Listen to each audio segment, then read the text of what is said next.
Hi welcome to triple and double L channel. First தடவை visit பண்ணுறீங்கன்னா subscribe பண்ணாதவங்க subscribe பண்ணிக்கோங்க. கூடவே பெல் பட்டனை ப்ரெஸ் பண்ணிக்கோங்க. இன்றைக்கி பார்க்க போகிற ரெசிபி ராகி மாவு வச்சு எப்படி நம்ம ஒரு தோசை செய்யலான்னு பார்க்கலாம். ராகி மசாலா தோசை எப்படி செய்கிறதுன்னு பார்க்கலாம். அதுக்கு வெங்காயம் எடுத்துக்கோங்க, வெங்காயத்தோல் உரிச்சுக்குங்க. பூண்டு எடுத்துக்கோங்க, பூண்டும் தோல் உரிச்சு எடுத்துக்கோங்க. இந்த ரெசிபி செய்கிறதுக்கான எப்படி வந்து தோசை மாவு ரெடி பண்ணுறதுன்னு நான் ஏற்கனவே ஒரு வீடியோ போட்டிருக்கேன். அதை செக் பண்ணிக்கோங்க.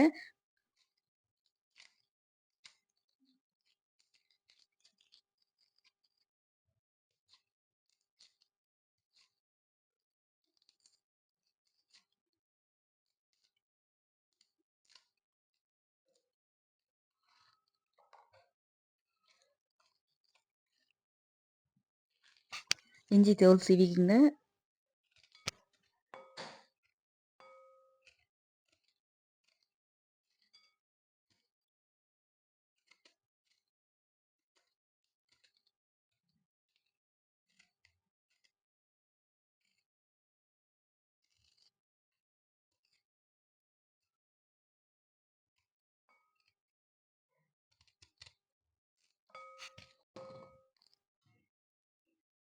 வெங்காயம், இஞ்சி, பூண்டை நல்லா அலசி எடுத்துக்குங்க.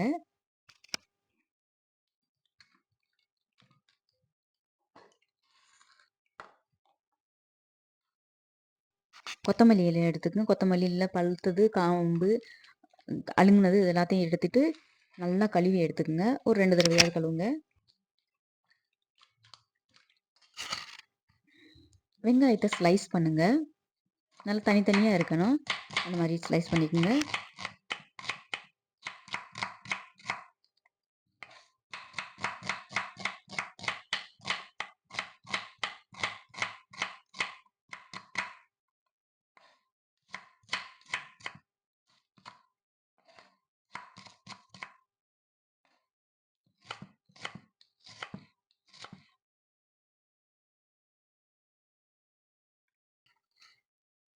இஞ்சி சின்னதாக நறுக்கிக்குங்க.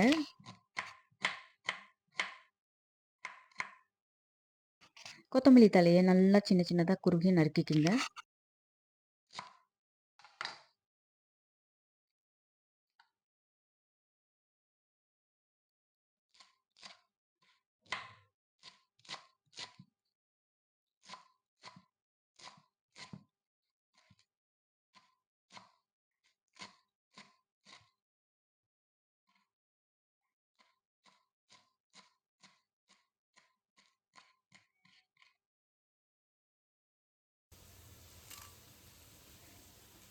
காஷ்மீரி ரெட் சில்லி பவுடரு இல்லாட்டா ரெட் சில்லி மிளகாய் எடுத்துக்கோங்க. அதை ஒரு சுடுதண்ணியில் பவுலில் எடுத்து சுடுதண்ணி சேர்த்து ஊற வைங்க. கொஞ்சம் நேரம் ஊற வைங்க. ஊற வச்சுட்டு மிக்சர் ஜாரை எடுத்துக்கோங்க. நறுக்கி வச்ச தக்காளி சேர்த்துக்குங்க. பூண்டு சேர்த்துக்குங்க. இஞ்சி சேர்த்துக்குங்க. ஊற வச்ச காஷ்மீரி ரெட் சில்லி சேர்த்துக்குங்க, இல்லாட்டா மிளகாய் சேர்த்துக்குங்க. நல்லா மிக்சர் ஜாரில் அரைங்க. கேஸ் சுவிட்ச் ஆன் பண்ணிக்கோங்க.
வெங்காயம் நல்லா வதங்கிருச்சு. இப்போ அரைச்சி வச்ச தக்காளி பேஸ்ட்டை வந்து சேர்த்துக்குங்க. சேர்த்து அதையும் நல்லா வதக்குங்க. எண்ணெய் வந்து பிரிஞ்சு வர வர வதக்குங்க.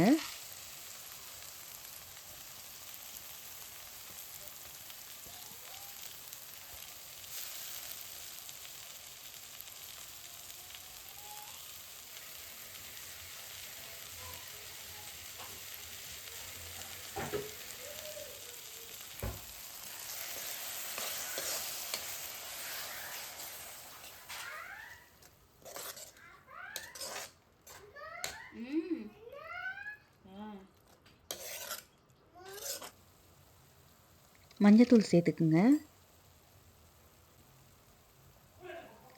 கரம் மசாலா சேர்த்துக்குங்க.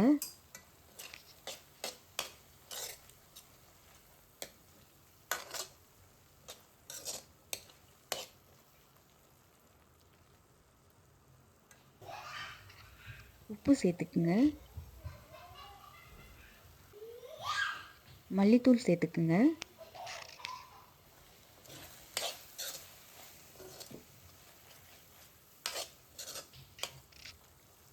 நல்லா வதக்குங்க. எண்ணெய் பிரிஞ்சு வர வர வதக்கணும்.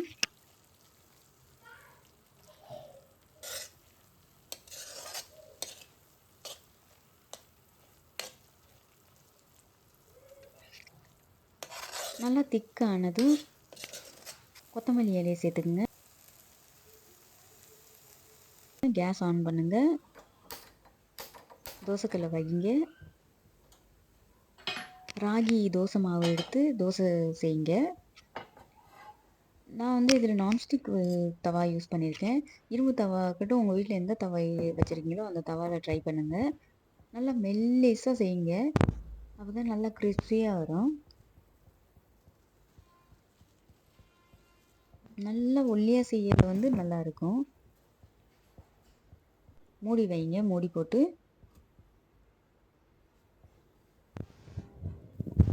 நெய் இல்லை எண்ணெய் ஏதாவது சேர்த்துக்குங்க.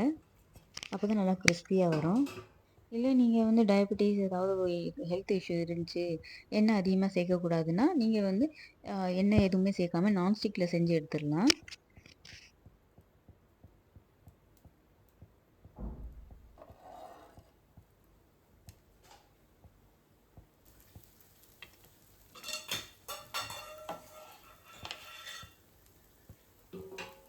பாருங்கள், நல்லா கிறிஸ்பியாக ஆயிடுச்சு. செஞ்சு வச்ச மசாலா வந்து மேலே தடவுங்க. தடவிட்டு எடுத்துருங்க தோசையை. இது அப்படியே சாப்பிட்லாம். இல்லை சட்னி சாம்பார் எது கூட சாப்பிட்டாலும் நல்லாயிருக்கும்.